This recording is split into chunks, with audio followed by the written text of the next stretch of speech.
kajeleng kep lebah cangkeng lawan ditewak masing-masing diangkat ka luhur ku leungeun kenca jeung katuhuna terus digebotkeun kana lemah. Hayap! Darmod ya. Darmod. Kebot. Kusek duanana geus teu usik deui ilang kasadaran jeung kakuatanana. Curelat celeng. Sababaraha jijiring jalma laluncatan daratang nyalampeurkeun ka lebah dinya. Untara harita untari nyekelan leungeun si Rawing pageuna keranan bari neuteub nu ditujukeun ka dua jirim lalaki nu dedegan jeung keuretan beungeut narek sagambaran nu tayalian ti Subala jeung Subali dibaturan ku genep urang baturna kabeh pada kalaluar ti jero imah. Anu keur marahin oge harita teh pada bubaran ngan tetelah teu wani maju ngadeukeutan sigana teh. Kang Rawing tunggu ngareneng duaan eta Kang Subala jeung Sujali teh Kang. Kade sing atos-atos Kang Rawing galak sareng kejem tama Kang. Untari nuduhkeun anu ngaran Subala jeung Sujali teh. Oh. Eta. Paingan atuh meuni sagamaran kitu beungeut atawa rupana oge. Tenang, nyai tenang. Ulah pergem ulah. Naon Kang pergem teh? Ulah gemper. Ayeuna urang buktikeun ye. Ye nyai anu kuduna mah ngatur jeung ngabogaan hak kana raja kaya di patempatan. Bener teu? Subala jeung Sujali nangtung ngarendeng. Tukangeunana ngajajar genep urang jago baladna, duanana pada muterkeun panetupna ka si Rawing jeung Untari. Terus ka si Banteng Wulung anu geus ngarubuhkeun dua jagonna dina waktu anu ngan ukur 3 geprakan. Lempang maju ka hareupeun si Rawing meh bareng Subala anu pangheulana nyarita sorot panon anteb seukeut ka si Rawing. Jelas geus aya umuran ngan awak keker jeung ngeusi tur memang make baju dina warna hiji jago. Untari, saha ieu mangkeluk nu duaan teh, ha? Wani-wani nyieun laku kaributan dieu patempatan. Kurang ajar. Haram jadah sia datang-datang jol nyieun laku teu patut, ha? Si Rawing nyerenge seuri sedengkeun si Banteng Wulung geus ngajanteng deui di tukangeun si Rawing. Kieu ieu teh Subala nya. Subala ngaran teh. Anu ieu Sujali nya. Ini dia si jali-jali. Nya udah bieu dibejaan ku Untari atuh. Kieu ieu teh Subala oge Sujali. Kuring teh terus terang we yo kabogohna Untari.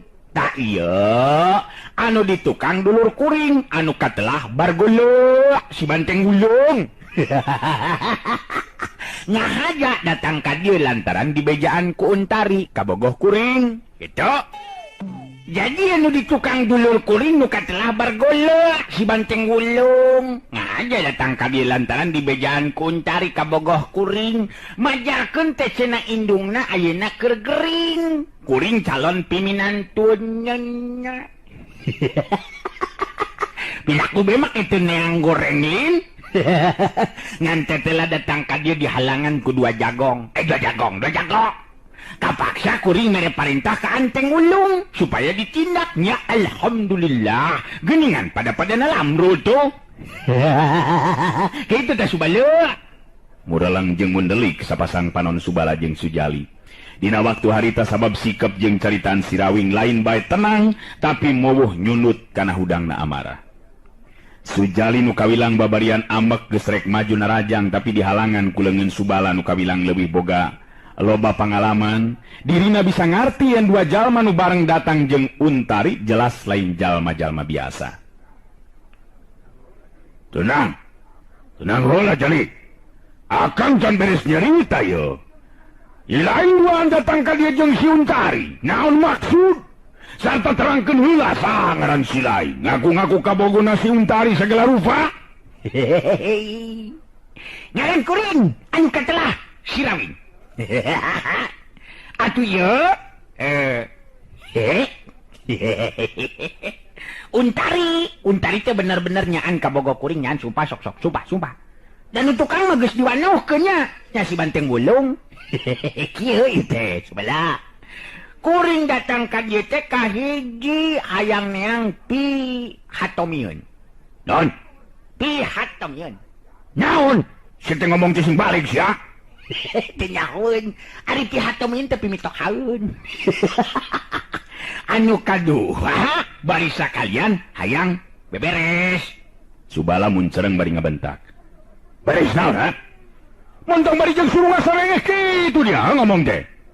Najan dina bibir ngomong kitu tapi dina hate mah Subala kaget. Sabab dia ngadenge ngaran si Rawing disebut ku lalaki ngora anu nangtung gigireun Untari. Nah bener gitu ieu teh si Rawing.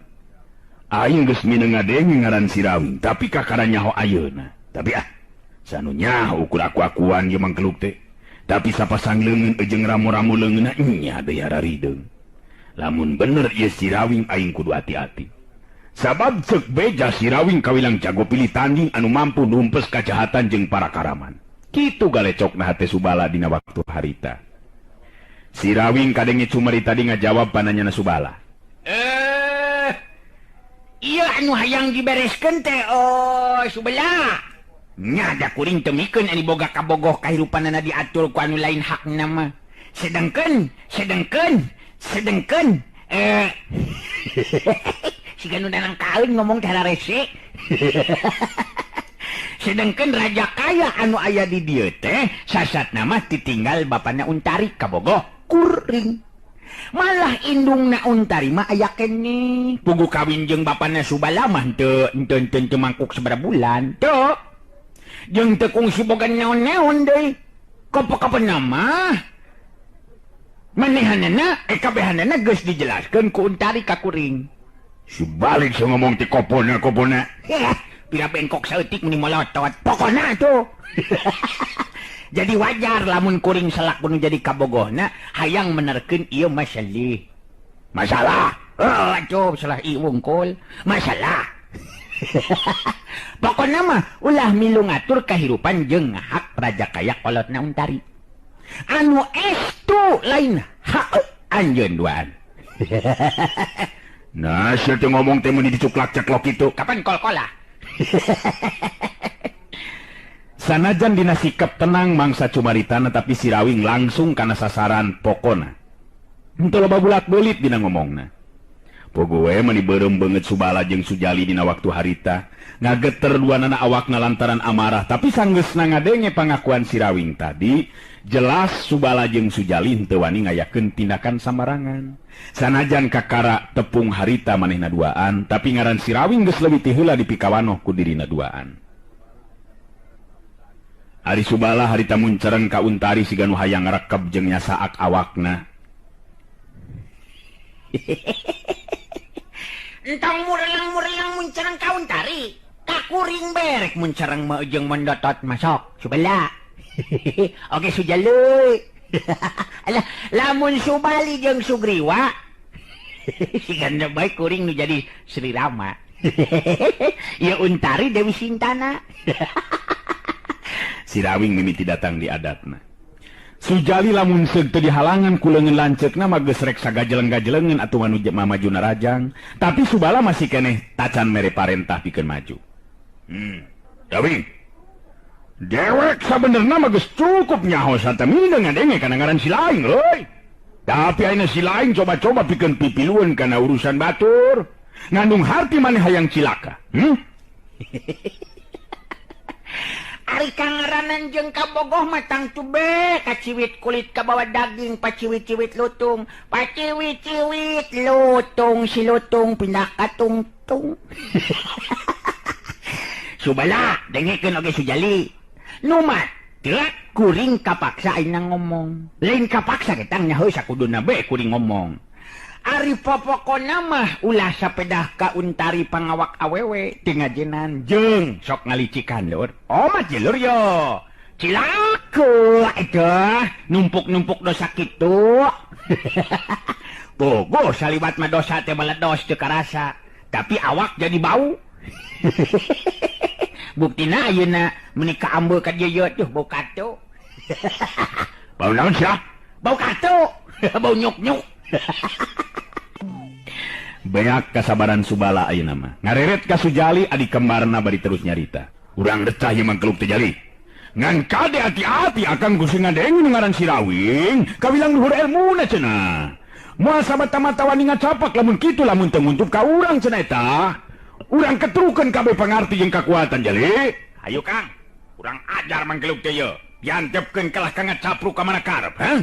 Subala jeung Sujali ngabagi diri.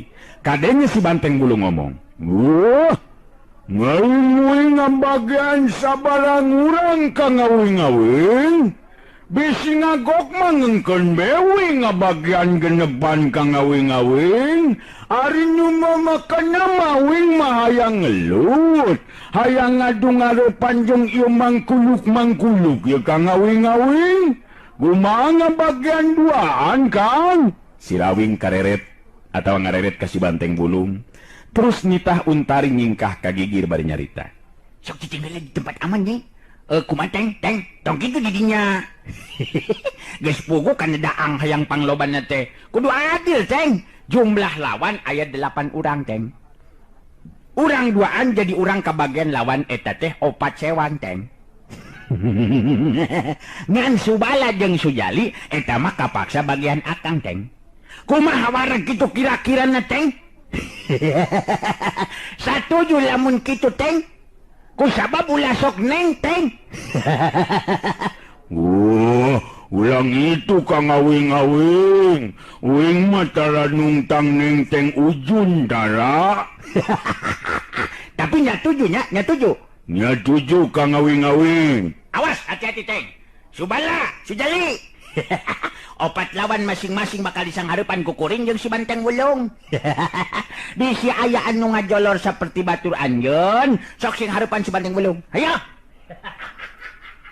Ngap enter euy.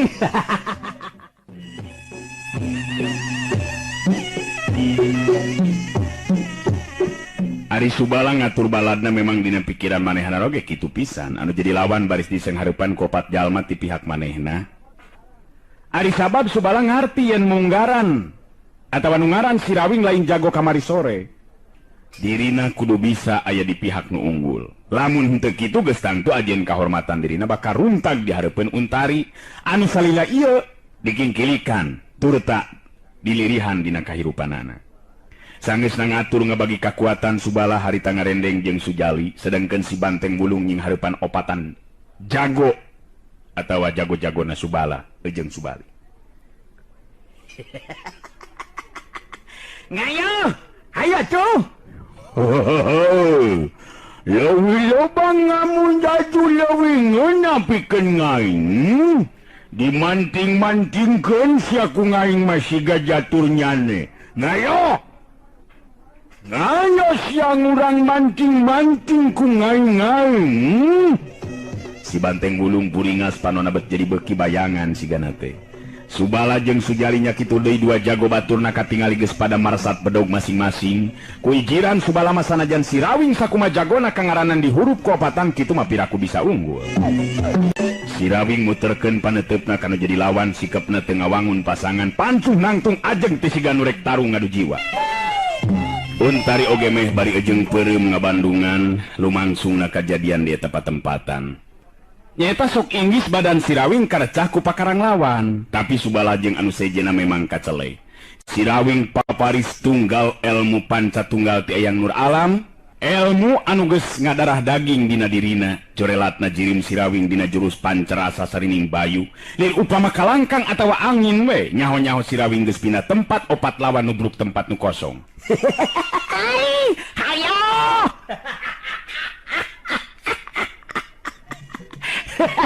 Nyabut kalah ka didinya tuh, nyabut kalah ka didinya tuh, nyabut cabetkeun badogna telur. Nyaho kuring mah aya di dieu, sok lupa-lupa bae taun teh euy. Ka dia atuh nyabetkeun badogna lin hayangkeunna. Kayan si Rawing anu tetep pinuh panglelewa pikeun Subala jeung anu sejena mah. Beuki muntab hatena ngan teu wudu kabehan teh kabehanana ge kaget. Sabab kacepetan gerak si Rawing memang meh teu katuturkeun ku kaseuketan panonna masing-masing. Heuya, kojor sia. Pikeun kadua kalina Subala miheulaan maju deui narajang.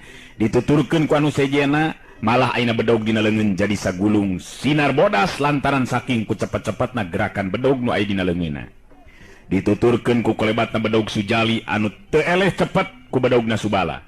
2 baturna Subala oge bisa ngabagi diri dina mangsa narajang anu jadi lawan. Narajang ti bagian anu sakirana bakal dipake ngacorelatna jirim si Rawing dina nyingkahan panarajang lawan. Uruan imah nu memang lega jeung laluasa teh jadi tempat tarung patutunggalan. Si Banteng Wulung dihurup ku opat jalma kalah kajigrah sigana teh ato sabab kawilang geus lila teu tandang meupeskeun ka keselna. Lelengan jeung sukuna butbet ngabagi panarajang kanu jadi lawan sedengkeun opat lawan memang kudu hati-hati sabab tadi geus kabandungan dua baturna oge dibanting-bantingkeun nepikeun ka teu usik teu malik deui. Dina hiji kasempetan si Banteng Wulung bisa newak cangkeng salah saurang lawan terus dibantingkeun kana lebah tatangkalan. Nguya! Menang sia ku ngaing nyoba-nyoba ngayang dimancingkeunnya. Nguya! Blak-blak. Koleang, cedak sidahna nenggal pisan kena kana tatangkalan nu cukup gede. Kebut bro. Harita nyuuh ngahargung sakali deui terus ngusek teu usik deui. Tilu baturna harita pada ngarengkog. Sabenerna mah tadi waktu si Banteng Wulung rek ngabantingkeun babaturanana, tiluanana geus sayaga pikeun maju narajang.